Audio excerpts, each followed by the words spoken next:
Assalamualaikum warahmatullahi wabarakatuh. Bismillahirrahmanirrahim.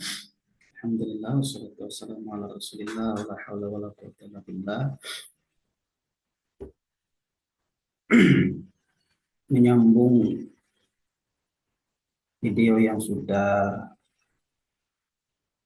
ulun buat beberapa hari yang telah lewat tentang bersyahadat. Uh, di sini sebelumnya kita sama-sama belajar saja tentang bersyahadat. Bersyahadat dalam artian belajar bersaksi, karena untuk memahami kalimat syahadat asyhadu an la ilaha illallah, aku bersaksi bahwa tidak ada Tuhan kecuali Allah, tentu bagi yang seperti kita, ya katakanlah yang awam, susah rasanya memahami seperti apa menyaksikan Allah. Sementara itu adalah syarat bahwa kita sudah Islam. Jujur saja, saya juga baru umur berapa tahun, baru terbuka ingin memahami kalimat tersebut. Ya, umur 40-an tahun mungkin, baru terbuka ingin memahami kalimat tersebut. Yang tentunya semua orang mungkin sedang berproses ke arah sana. Hanya mungkin setiap orang berbeda-beda, ada yang waktunya sudah sampai, ada yang waktunya belum, ada yang baru memulai. Bapak Ibu yang mungkin sedang melihat video ini, mungkin apabila dirasa video ini menggerakkan hati, mungkin sudah ada yang jauh berjalan, mungkin sudah ada yang memulai, mungkin ada yang baru memulai, mungkin yang belum memulai pun mungkin bisa melihat video ini. Oleh karena itu, ini bukan suatu bukan suatu antara uh, guru dan murid atau antara pengajar dan belajar, sama sekali bukan. Hanya sekedar menyampaikan pengalaman-pengalaman yang sebenarnya itu pengalaman pribadi. Yang namanya pengalaman pribadi mungkin tidak cocok dengan pribadi-pribadi yang lain.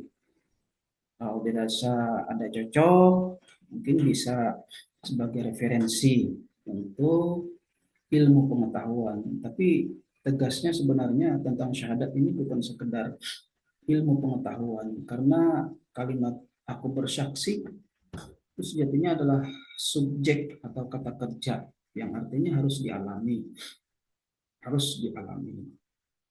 Mengapa kita memulai dari diri sendiri terlebih dahulu untuk mengenal Tuhan yang dikenal dengan nama Allah? Karena rasanya pikiran kita tidak mungkin bisa sanggup mencapai memikirkan siapa Allah. Karena dalam Al-Quran sendiri disebutkan bahwa Allah itu laisa kamitslihi syai'un. Tidak ada sesuatu pun yang sama dengannya. Sedangkan di dalam kepala kita ini tentu sesuatu yang sudah ada terprogram, terinstal, dan semuanya itu adalah berupa makhluk, alam beserta isinya. Sedangkan Tuhan tidak sama dengan semua itu. Tidak seumpama dengan semua itu. Karena itu bukan mengesampingkan, rasanya akan lebih bijak apabila kita, ya kata kawan ulun dulu, ada usaha aja aku memikirkan Tuhan, ada usaha aja aku memikirkan Tuhan, ujarnya. Biar aja Tuhan yang memikirkan aku, karena kita kada sanggup memikirkan Tuhan. Jadi ya kita mungkin memikirkan diri kita sendiri saja terlebih dahulu. Juga ada sinyal-sinyal dari para ulama sufi, bahwasanya man arafa nafsahu faqad arafa rabbahu. Barang siapa yang mengenal dirinya, maka ia sudah, kalimatnya ada sudah, faqad, maka sudah, arafa rabbahu, mengenal Tuhannya. Jadi ya tidak usah jauh-jauh aja dulu. Kita perhatikan diri kita saja terlebih dahulu. Kita pelajari saja diri kita terlebih dahulu. Kita kenali saja diri kita terlebih dahulu. Kita saksikan saja diri kita terlebih dahulu. Jadi itulah alasannya mengapa kita lebih memperhatikan diri kita terlebih dahulu sebelum kita mengenal Tuhan. Melanjutkan beberapa praktek, kemarin dia praktek tentang penyaksi. Ada kata kunci bahwa yang disaksikan bukanlah yang menyaksikan. Yang disaksikan bukanlah yang menyaksikan. Seperti sampean sedang menyaksikan ulun di sini, di video ini, yang disaksikan itu adalah gambar ulun di sini. Sedangkan yang menyaksikan adalah sampean. Maka yang disaksikan bukan yang menyaksikan. Sampean bukan ulun. Nah, kan seperti itu. Itu logika sederhananya seperti itu. Dari bawah terlebih dahulu. Kita menyaksikan harta benda kita, mungkin ada sepeda motor yang baru beli, mungkin mobil, mungkin rumah yang agak mewah, mungkin biasanya yang wah-wah seperti itu kan biasanya langsung mendefinisikan siapa kita, karena kita tidak menyaksikan benda-benda materi tersebut. Padahal kalau kita melihat rumah misalnya, rumah yang disaksikan, kita yang menyaksikan, ada penyaksi, maka yang disaksikan bukanlah yang menyaksikan. Oleh karena itu, rumah itu bukan kita. Terus kita masuki ke tubuh kita, kita ulangi sebentar, kita menyaksikan tangan, bahwa tangan adalah objek yang disaksikan, dan ada sang penyaksi, maka yang menyaksikan di situ bukan yang disaksikan. Sehingga kita bisa simpulkan tangan bukanlah si penyaksi. Terus naik ke tubuh misalnya, maka kita menyaksikan tubuh kita dalam artian kita menyadari tubuh kita ada tangan, ada kaki, dan bisa kita lihat dengan mata, maka mudah logika kita juga menangkap bahwa yang disaksikan bukan yang menyaksikan. Sekali lagi, berarti tubuh, kaki, tangan itu bukan penyaksi, tapi yang disaksikan.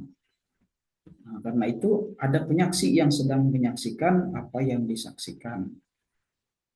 Meningkat lagi kepada sesuatu yang mungkin kita tidak bisa lihat tanpa cermin. Misalnya kita menyaksikan kepala kita tanpa cermin.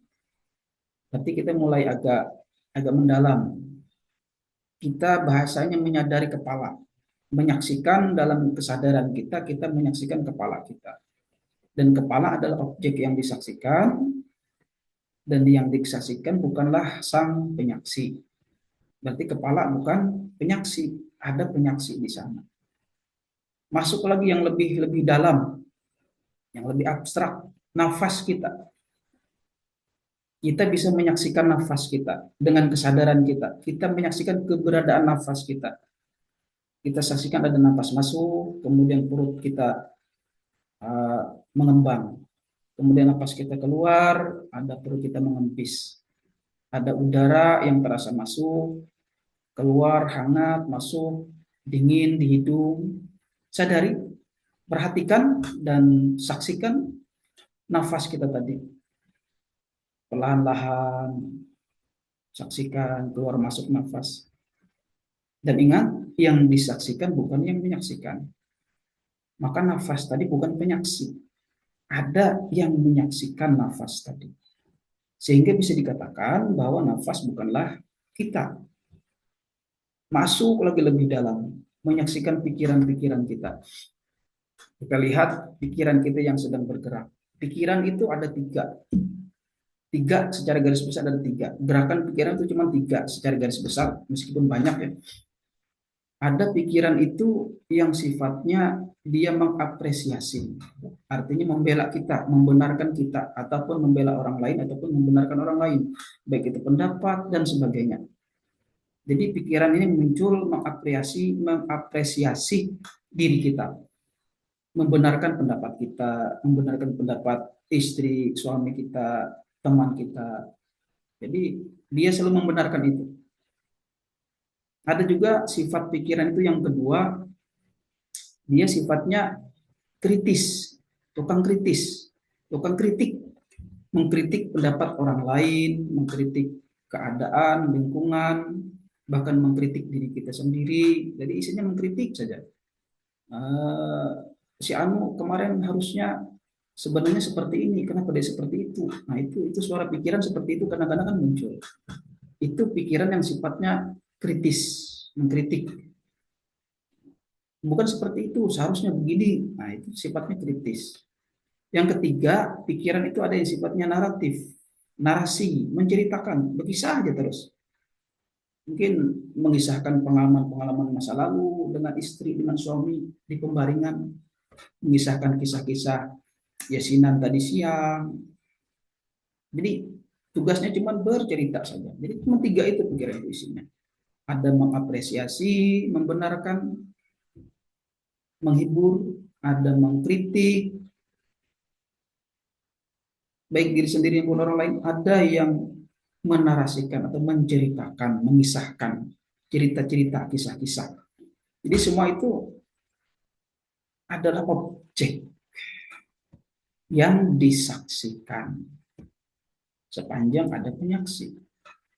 Nah, apabila itu tidak disaksikan, dalam artian yang ada cuman pikirannya saja, penyaksinya tidak ada, maka itulah yang disebut sebenarnya dinding hijab.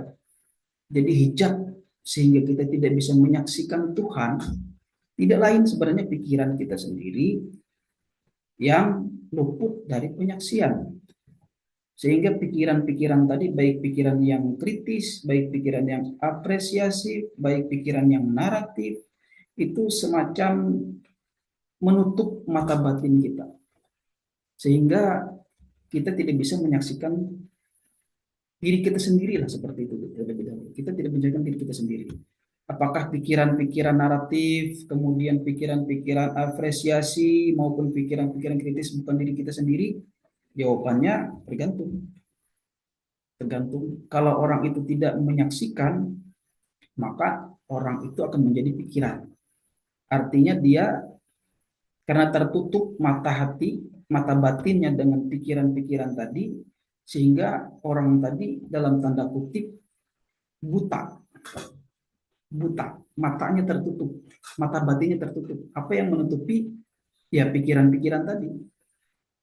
Sehingga dengan kebutaan itu dia berjalan, ya bahasanya orang buta itu berjalan ke sana sini, tidak tahu arah. Dia hanya mengarahkan hidup dan kehidupan itu berdasarkan apa yang keluar di pikiran. Sedangkan pikiran ini ya sangat terbatas. Memang ada pikiran positif, ada pikiran negatif. Tapi setiap pikiran positif tidak ditanggapi melulu positif oleh orang lain maupun lingkungan. Demikian juga yang negatif. Nah, seperti itu. Jadi, karena pikiran-pikiran tadi menjadi hijab, penutup mata batin, sehingga dalam tanda kutip mata batin kita menjadi buta, maka penutup tadi lengket bahasanya. Lengket. Karena lengket tadi kan tidak berjarak. Kalau jari ini kita taruh di mata ini tepat, kita tidak bisa melihat jari ini tidak bisa dengan jelas. Tapi kalau kita beri jarak, kita bisa melihat jari ini dengan jelas.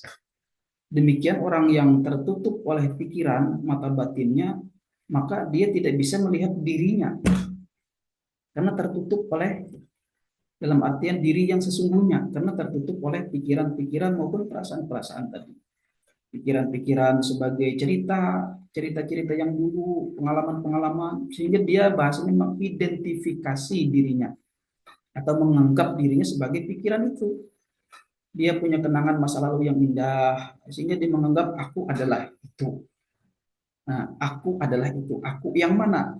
Aku yang timbul dari pikiran. Baik itu pikiran karena pengalaman, maupun pikiran-pikiran karena perasaan-perasaan, maupun logika. Pintar, aku si pintar. Bodoh, aku si bodoh. Miskin, aku si miskin. Kaya, aku si kaya. Mesra, aku si mesra. Senang, aku si senang. Tidak ada yang salah sebenarnya dengan itu. Tidak ada yang salah. Tapi itulah tadi, itulah hijab tadi. Itu diri yang lain dari sang penyaksi.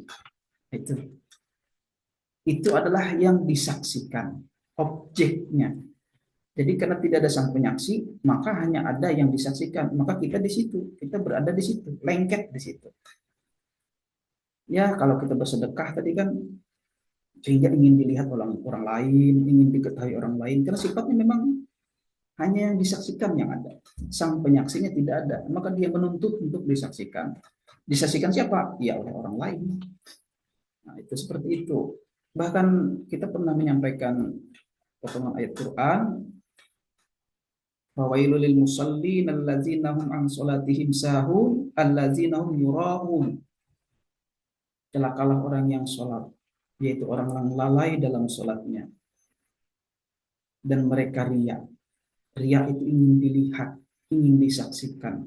Sholatnya lalai, lalai dari penyaksian.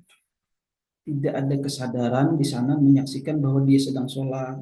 Dia baca Fatihah, cuman baca saja, pikirannya kemana-mana, lalai. Dia tidak menyadari bahwa sedang ada yang membaca Fatihah. Mulut ada yang bergerak, ada yang berdiri, ada berat beban badan berdiri yang bertumpu, ada suara, ada yang mendengar di telinga. Tidak ada yang disaksikan, tidak ada penyaksi di sana. Karena tidak ada penyaksi, bosan sholatnya akhirnya. Kenapa? Karena dia ingin disaksikan, sementara yang menyaksikannya tidak ada. Ya makanya itu hambar. Tapi kalau ada orang, senang. Karena memang sifatnya seperti itu. Itu juga diri, tapi diri bukan sang penyaksi. Diri bukan sang penyaksi inilah yang disebut dengan diri yang dibentuk. Dibentuk, ya dibentuk dari lahir sebenarnya. Dari bayi, dari kita kecil, dari kita TK, kita sudah dibentuk. Diri kita sudah dibentuk. Bukan diri penyaksi. Nah, ada kebanggaan, ada kepedihan yang kita alami. Itu semua kalau lengket, dia membentuk menjadi diri, bukan sang penyaksi. Sehingga seseorang itu menganggap itulah dirinya, karena satu-satunya itu yang ada. Sehingga dia melekat pada ego. Ego, ini maaf, masuk apa keluar ini. Jadi karena tidak ada sang penyaksi tadi, maka dia lengket karena tertutup mata batinnya, sehingga dia menjadi itu. Sedih dia menjadi sedih, bangga dia menjadi bangga, dan selalu ingin disaksikan karena memang dia posisinya sebagai yang disaksikan. Jadi diri yang bukan penyaksi tadilah yang disebut ego, yang disebut ego. Diri yang lain selain sang penyaksi, yang sebenarnya diri itu fiktif. Tidak ada sebenarnya diri itu. Hanya apa namanya? Kumpulan-kumpulan pikiran, kumpulan-kumpulan perasaan, kumpulan pengalaman yang dianggap sebagai diri. Sholat, dia merasa dialah yang sholat. Kenapa? Karena tidak disaksikan, tidak ada penyaksi. Dia merasa dia yang sholat. Sehingga dengan sholat yang banyak, sholat dianggap khusyuk, sehingga dia merasa dialah yang khusyuk. Sedekah, sama apapun perbuatannya. Dia merasa dialah itu. Pikirannya. Sehingga diri sebagai ego tadi menghijab. Menghijab antara dengan diri sang penyaksi. Jadi sebenarnya kenapa kita mengenal diri? Supaya kita tahu mana diri yang sesungguhnya, yang di huruf besar itu kalau di buku ada di dalam buku Semedi yang saya tulis itu ada di yang huruf besar, ada di yang huruf kecil. Di yang huruf besar itu diri yang, ya bahasanya diri yang sesungguhnya, diri yang sebenar-benar diri. Sedangkan di yang kecil itu diri yang dibentuk oleh pengetahuan, dibentuk oleh pengalaman, perasaan, dan sebagainya. Yang disebut dengan dikenal dengan diri ego. Diri ego itu juga diperlukan. Untuk hidup di dunia kita memang harus menggunakan ego. Memang seperti itu. Cuman bedanya ada orang yang menyadari egonya, ada yang tidak. Yang tidak menyadari maka dia menjadi diri ego tadi. Diri ego tadi sebenarnya diri palsu. Dia kumpulan karakter-karakter. Ya anggaplah seperti film Superman misalnya. Jadi Superman itu kan ada celana dalamnya di luar, ada punya sayap, bisa terbang. Itu kan karakter saja. Karakter. Orang yang sebenarnya bukan bukan itu. Tokoh yang sebenarnya bukan itu. Jadi ada orang yang menganggap dia sebagai Superman beneran, padahal itu sebenarnya cuma peran. Kan dunia ini cuma sandiwara, panggung peran.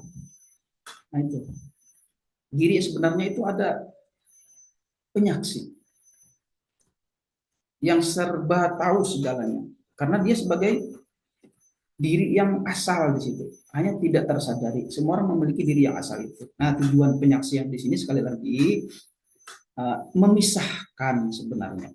Kenapa kita harus menyaksikan uh, pikiran, menyaksikan perasaan, terutama yang ada di dalam diri kita, menyaksikan tubuh kita, sensasi-sensasi pengalaman kita. Kenapa itu perlu disaksikan?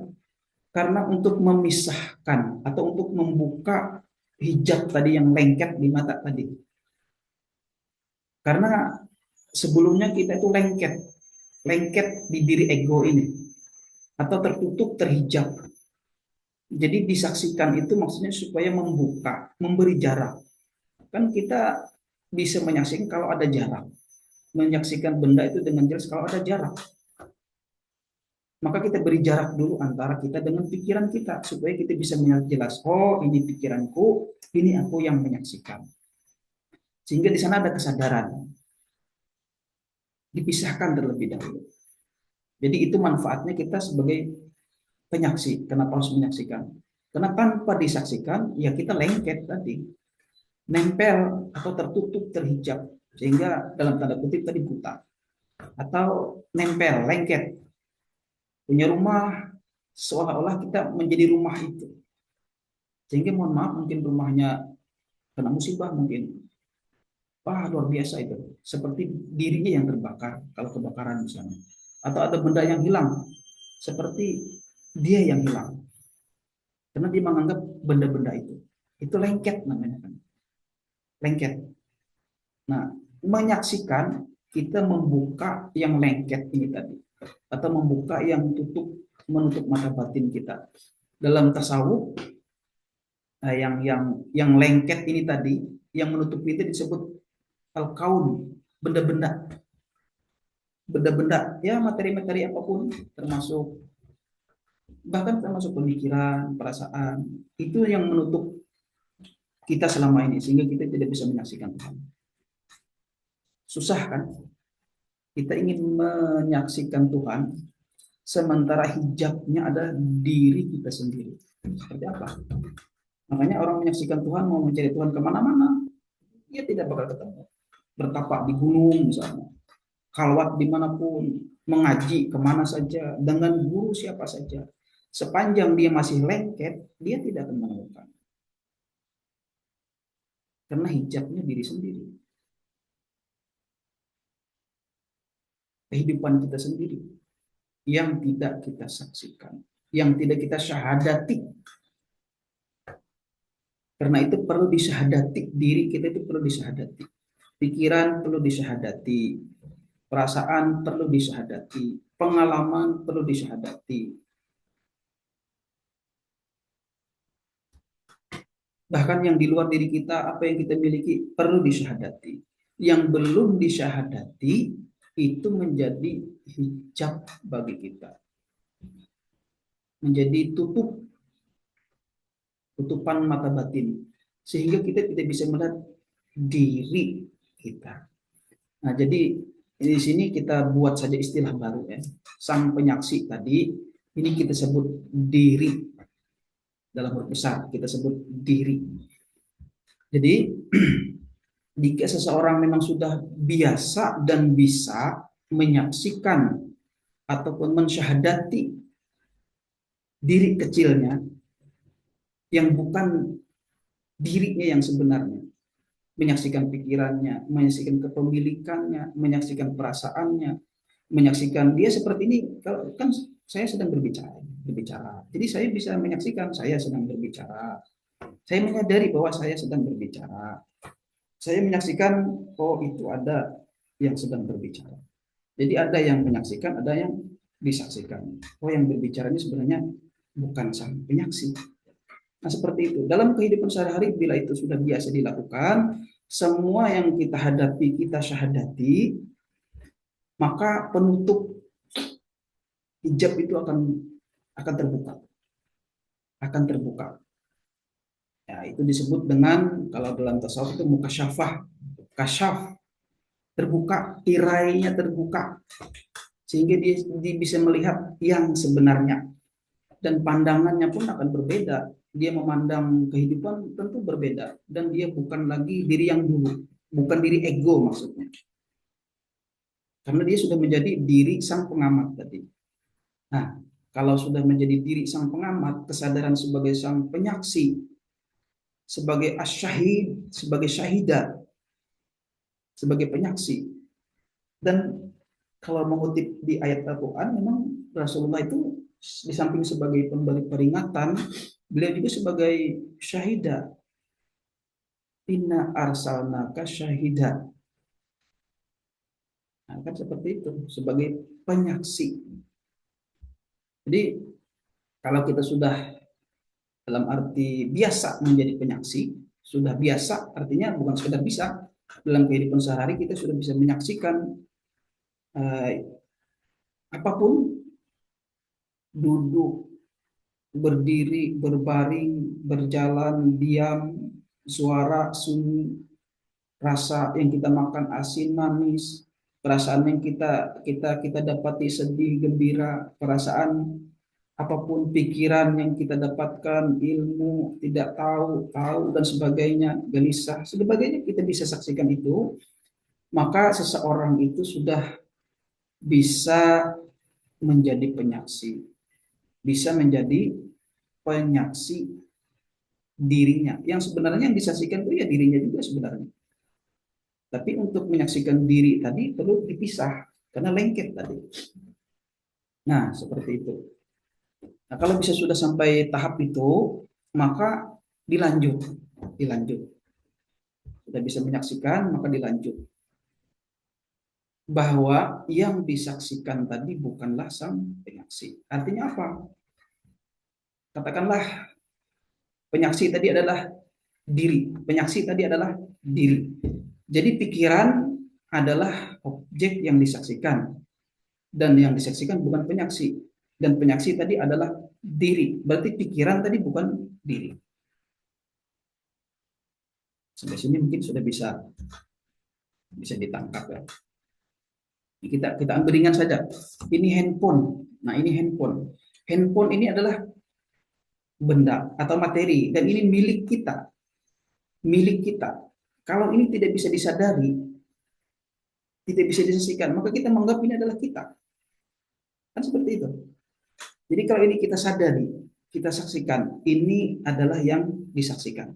Ada sang penyaksi. Dan sang penyaksi tadi kita sebut diri. Dan objek yang disaksikan adalah bukan penyaksi. Maka handphone bukan diri.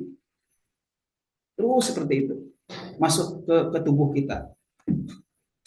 Kita lihat badan kita.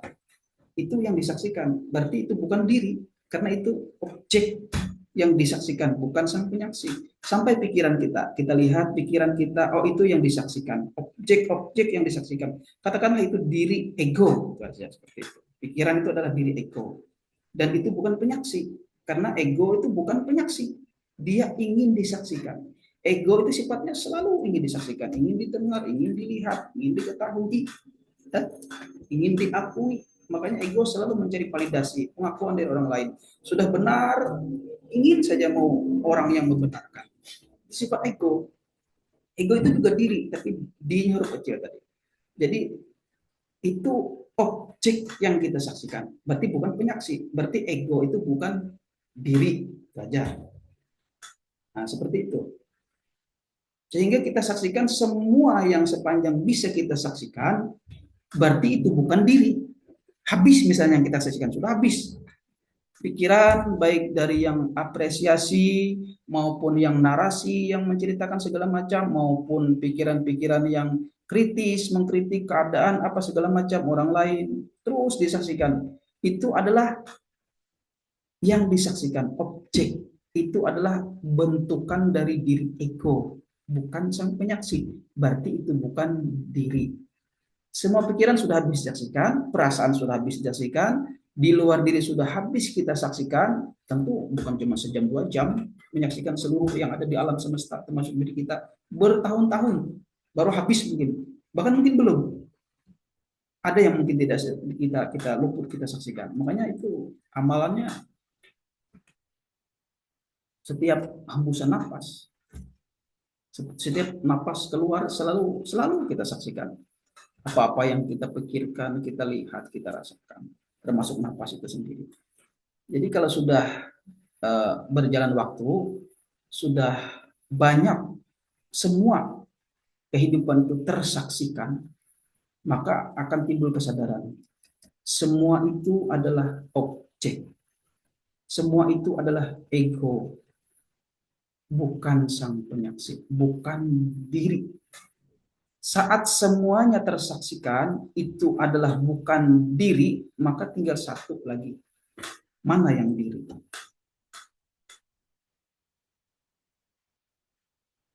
Kalau semuanya sudah disaksikan, dan yang disaksikan tadi bukan diri, habis semuanya. Bukan. La. Bukan aku, itu bukan aku, itu bukan diri, itu bukan diri. Sudah habis, bukan diri semua. Mana yang diri? Mana yang penyaksi? Tentu cuma satu. Ya penyaksi tadilah itulah diri. Yang mengatakan itu bukan, itu bukan, itu bukan, la. Yang mengatakan la, bukan. Itulah diri. Jadi kalau sudah sampai ke sana, maka dia akan kenal siapa dirinya tadi. Kalau sudah kenal siapa dirinya, sesungguhnya dia sang penyaksi, maka dia sudah uh, disebut sepenggal, sudah man arafa nafsahu. Barang siapa yang mengenal dirinya, berarti dia sudah kenal dengan dirinya, bahwa dia adalah sesungguhnya sang penyaksi. Sang penyaksi ini tentu karena dia bukan pikiran, dia bukan tubuh, bukan perasaan, maka tentu dia bukan apa namanya, bukan bukan yang ini. Dia tidak punya sosok. Mohon maaf, ini ada tamu sebentar, kita pause dulu.